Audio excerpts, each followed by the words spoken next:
সংবিধান সংস্কার কমিশন তাদের সুপারিশমালা পেশ করেছে। এ ব্যাপারে আপনার কোনো মন্তব্য থাকলে জানতে চাই। ধন্যবাদ। সংবিধান সংস্কার কমিটি ইতিমধ্যে যে সুপারিশমালা করেছে এর মধ্যে বেশ কিছু জিনিস আছে ইতিবাচক, যেমন ধর্ম নিরপেক্ষতাবাদ এবং সমাজতন্ত্র বাদ দেওয়া হয়েছে, যেটা খুবই প্রশংসার দাবি রাখে। এদেশের সাধারণ মানুষের মধ্যে যদি আপনি জরিপ চালান, এবং নিয়মতান্ত্রিক জরিপেরও দরকার নেই, আপনি যদি একটু খোলা চোখে দেখার চেষ্টা করেন, বোঝার চেষ্টা করেন, তাহলে সেক্ষেত্রে যে কোনো মানুষ মাত্রই দেখতে পাবেন যে দেশে মানুষ সমাজতন্ত্র ধর্মনিরপেক্ষতাবাদকে আসলে কখনোই তারা রাষ্ট্রের মূলনীতি তো দূরের কথা, তারা নিজেরাও এগুলোকে বিশ্বাস করে না এবং তারা এগুলোকে চর্চা করে না। তবে এদেশের মানুষ সকল ধর্মের মানুষের ধর্মীয় স্বাধীনতা বিশ্বাস করে, যার কারণে সকল ধর্মের মানুষের ধর্মীয় স্বাধীনতার জন্য সাম্প্রদায়িক সম্প্রীতির উজ্জ্বল উদাহরণ দেশের মানুষ সৃষ্টি করেছে। কিন্তু সুপারিশের মধ্যে নেতিবাচক দিকও আছে। এর মধ্যে থেকে সবচেয়ে বড় সেটি হলো যে রাষ্ট্র পরিচালনার মূলনীতি হিসাবে যা উল্লেখ করা হয়েছে গণতন্ত্র, এর মধ্যে বহুত্ববাদের কথা উল্লেখ করা হয়েছে, সাম্য, গণতন্ত্র ইত্যাদি।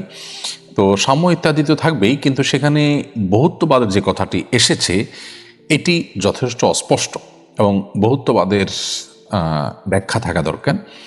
তাছাড়া বহুত্ববাদ এ শব্দের যে উল্লেখ করা হয়েছে এখান থেকে আসলে সমাজের ধর্মীয় এবং সামাজিক মূল্যবোধ পরিপন্থী বিষয়গুলো আমাদের আইনে চলে আসতে পারে এবং রাষ্ট্র পরিচালনার ক্ষেত্রে সেগুলো খুব সূক্ষ্মভাবে প্রবেশ করবার সুযোগ রয়েছে। আমি জানি না তারা বহুত্ববাদ বলতে কি বুঝিয়েছেন, এই জিনিসটা ব্যাখ্যা সাপেক্ষ বিষয়, এটা নিয়ে যথেষ্ট আপত্তি করবার সুযোগ আছে। বিশেষ করে জাতীয়তাবাদ বাদ দিয়ে সেখানে বহুত্ববাদ ঢোকানোর উদ্দেশ্য কী, লক্ষ্য কী? এদেশে মানুষ বিভিন্ন ধর্মে বিশ্বাসী হলেও এদেশের বেশিরভাগ মানুষ ইসলাম ধর্মে বিশ্বাসী।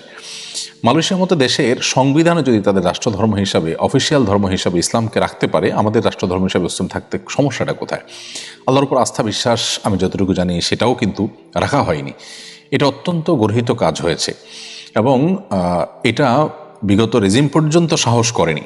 এদেশের মানুষের যে সিম্প্যাথির জায়গা, এদেশের মানুষের যে আল্লাহর প্রতি আস্থা বিশ্বাসের জায়গা, সেটা সংবিধানকে বাদ দেওয়া হলে এদেশের মানুষের আশা আকাঙ্ক্ষার প্রতিফলন কিভাবে হবে?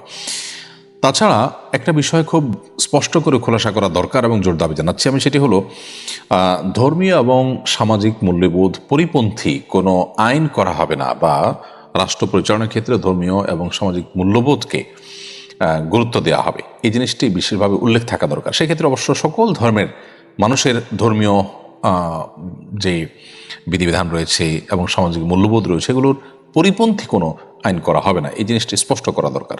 এটা যদি হয় তাহলে আমার মনে হয় এটি চমৎকার একটি কাজ হবে, সত্যিকারের জনগণের আশা আকাঙ্ক্ষার প্রতিফলন এখানে ঘটবে। আমার মনে হয় যে এখনও যেহেতু বিষয়টি চূড়ান্ত হয়নি, সংশ্লিষ্ট কর্তৃপক্ষ বিষয়গুলো নিয়ে ভাববেন। এছাড়া বেশ আরও কিছু অবজারভেশন দেওয়ার মতো আছে। আমার মনে হয় বহুত্ববাদ এই শব্দটি হয় বাদ দেওয়া উচিত, আর না হলে এ শব্দের যুৎসই ব্যাখ্যা অথবা এর পরিবর্তে অন্য কোনো কিছু থাকতে পারে।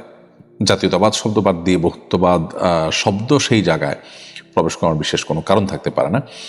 আর এর চেয়ে বড় কথা হলো যে আল্লাহর উপর আস্থা এবং বিশ্বাস বাদ দেওয়া হয়েছে, এটা আমি মনে করি খুব গর্হিত কাজ হয়েছে। সাধারণ মানুষ এর মধ্যে যদি ভোট নেওয়া হয়, আমার মনে হয় না দেশের 20% মানুষও এটা বাদ দেওয়ার সপক্ষে ভোট দিবে। তাহলে জনগণ যা চায় না সেটা কেন চাপিয়ে দেওয়া হবে সংবিধান এর মধ্যে?